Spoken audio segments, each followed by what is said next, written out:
தவா ஹீட் ஆனதுமே நம்ம வந்து ஒரு 100 ml ஆயில் சேர்த்திக்கோங்க.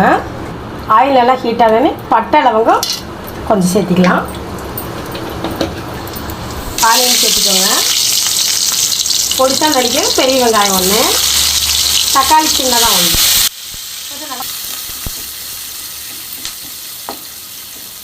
ஆனியன் வந்து நல்லா ஃப்ரை ஆகணும். 1/2 ஸ்பூன் தனி மிளகாத்தூள் சேர்த்துக்கலாம். 1 ஸ்பூன் தனியாத்தூள், கரம் மசாலா தூள் 1/2 ஸ்பூனு. நல்லா ஆயிலே குக் பண்ணிக்கோங்க, ஃப்ரை பண்ணிக்கோங்க. இப்போ வந்து பேபி பொட்டேட்டோவை நல்லா வாஷ் பண்ணி வச்சுருக்கோம், அதை இது கூட சேர்த்துக்கலாம். பேபி பொட்டேட்டோவை இது கூட சேர்த்துக்கலாம். மீடியமான ஹீட்டில் வச்சுக்கோங்க. நல்லா ஃப்ரை பண்ணிக்கோங்க.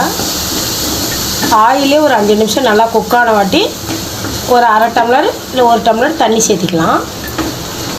இஞ்சி பூண்டு பேஸ்ட்டு ஒரு அரை ஸ்பூன் வந்து தட்டி சேர்த்திக்கோங்க. அப்போ டேஸ்ட்டு வந்து டிஃப்ரெண்ட்டாக இருக்கும். நைஸாக அரைச்சி சேர்த்துறதை விட தட்டி சேர்த்துனிங்கன்னா அது ஒரு டிஃப்ரெண்ட்டாக வேறு லெவலாக இருக்கும். தேவையான அளவுக்கு உப்பு சேர்த்திக்கோங்க. இஞ்சி பூண்டு பேஸ்ட்லாம் வந்து தட்டி போட்ட பார்த்திங்களா, அது எல்லாமே வந்து பச்சை வாசம் போயிடுச்சு. இப்போ வந்து தண்ணி சேர்த்திக்குப்போம்.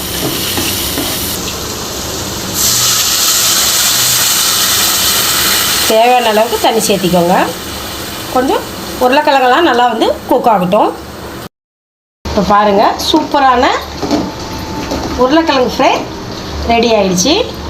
இந்த மாதிரி நீங்களும் வீட்டில் சமைச்சு பார்த்து எப்படி வந்ததுன்னு கமெண்ட்ஸில் சொல்லுங்கள். தயிர் சாதத்துக்கு வேறு லெவலாக இருக்குங்க. ஒரு கைப்பிடி கறி லீஃப் போட்டு இறக்கிடலாம்.